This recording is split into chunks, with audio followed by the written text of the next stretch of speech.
I'm experienced now, professional.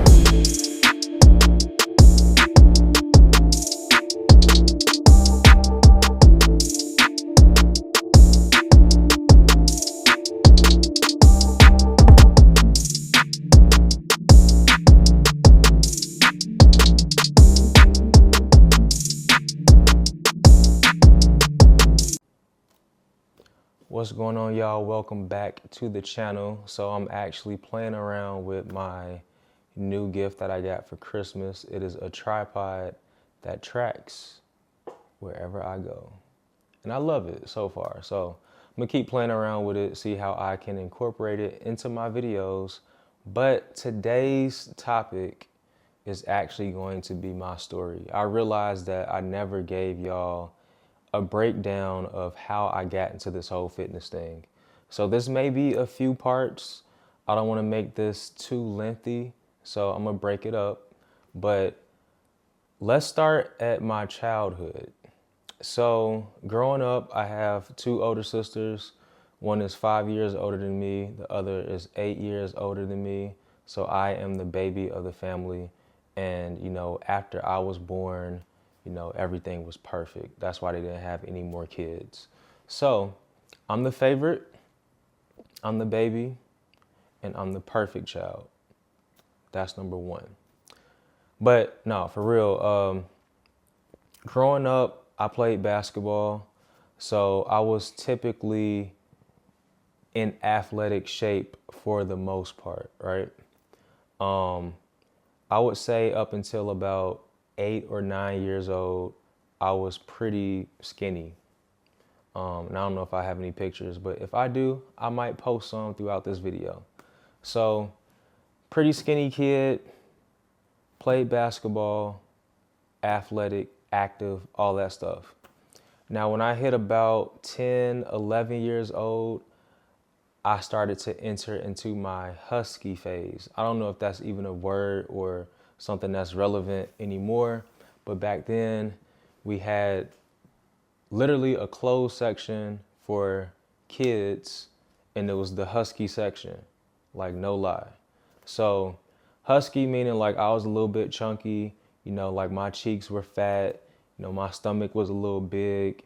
So I was just eating, I would go to my grandma's house every single weekend. We used to have KFC, some type of fried chicken, you know. My uncle always had the snacks on deck. He had the oatmeal cream pies, he had the chips, had ice cream. So I was constantly eating.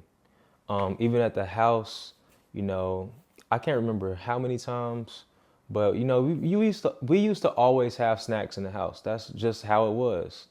We really didn't really get on any health type stuff until later on in life. But yeah, we used to eat. We used to eat.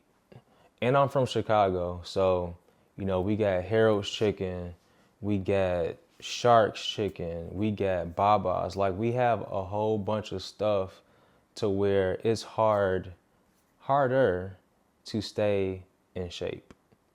So let's preface it with that. So I'm gonna give myself some grace. It wasn't completely my fault. I was a product of my environment, and it is what it is. So 10, 11 years old, enter my husky phase, right?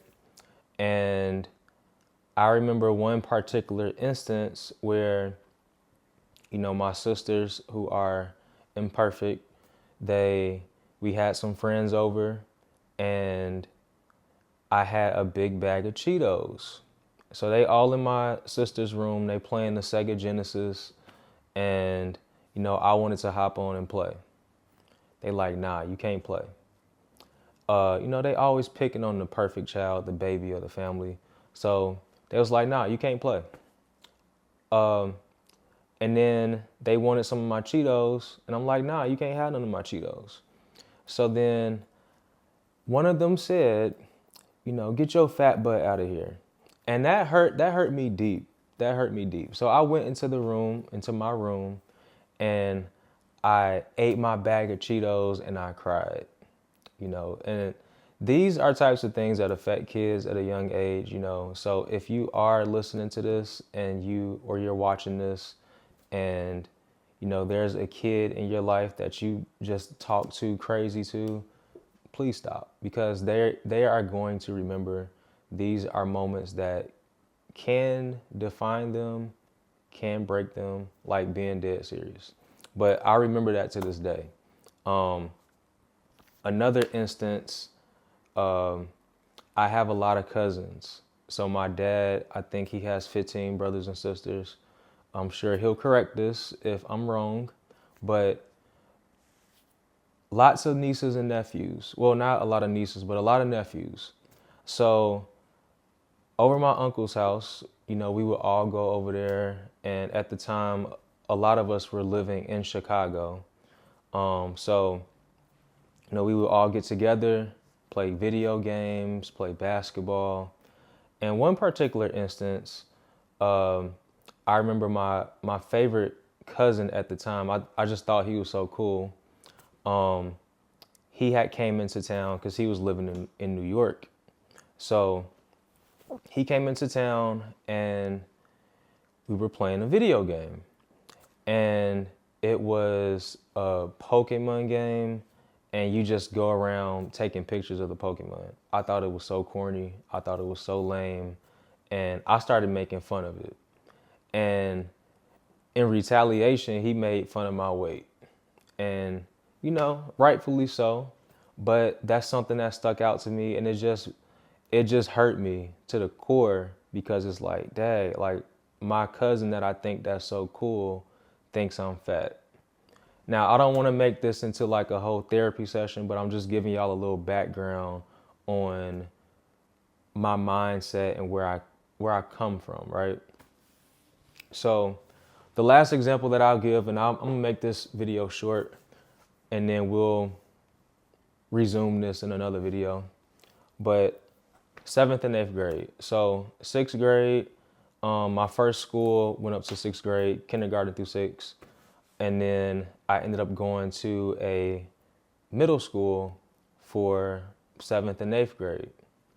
So when I got there, you know, all the girls, not to toot my own horn, but all the girls found me attractive. So, you know, I'm the new guy on campus, or whatever you want to call it. I'm the new guy at the school. So everybody's trying to figure out who I am. And I had hit a little growth spurt at that time. So I'm 13 at the time. I was growing out a little bit. I was stretching a little bit. So I wasn't as chunky. And I was also playing basketball a lot more. So I was starting to thin out. But if I took my shirt off, you could see all the fat. You know what I'm saying? So anyways, 7th grade, every other year, they plan a trip to Springfield. So the 7th and 8th graders go to Springfield. So, you know, first day in class or first week in class, they talking about this trip. Like, we can't wait till we go to Springfield later on in the year. So, boom. I'm like, all right, cool. I can't wait either. Now, mind you, we stay in a hotel. So in the hotel, there was an indoor pool. And they were telling me about this. They were just saying like, yeah, you know, it's an indoor pool. Everybody get in the pool, blah, blah, blah. So my mind immediately goes to, oh no, like these girls find me attractive. They think I'm cute. And I'm gonna have to take my shirt off, and then they're not gonna like me no more. And I literally, there was this thing called 6-pack shortcuts. And it was, or no, 6-second abs. 6-pack shortcuts was this guy I used to watch. But 6-second abs was this little device where you click it, right? Like you do a crunch in the seat, and every second down is a click. So it's 3 seconds down, 3 seconds up. When I tell you I got this thing off the infomercial, and I was doing that like every single day, I was determined to get my abs. I was determined to get into that pool with my shirt off and to show them that I had abs and I looked good, you know, without my shirt on. Long story less long, the time came to get in the pool. I did not have any abs. I was very, very upset. And I left my little white beater on, as well as a few of the other guys. So I left my white beater on. I didn't get to enjoy that time at the pool because I thought everybody was gonna be judging me. And that's that. So that's the introduction to my story. Also, I will say this. I think I got my first weight set when I was about 13. It was like around the same time. So 13, 14. And what I used to do was, like my sisters would make me mad, get me upset. And I would just go into the room and just do some curls or some push-ups and some, whatever I could do with those weights to release that stress, that's what I would do. So that's the introductory to my story.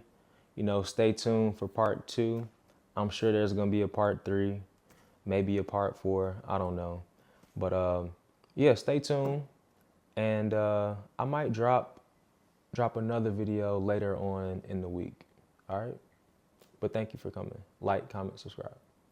I'm better now than I was when you saw that 22-year-old undeveloped kid running from Sunday Lister. I'm experienced now.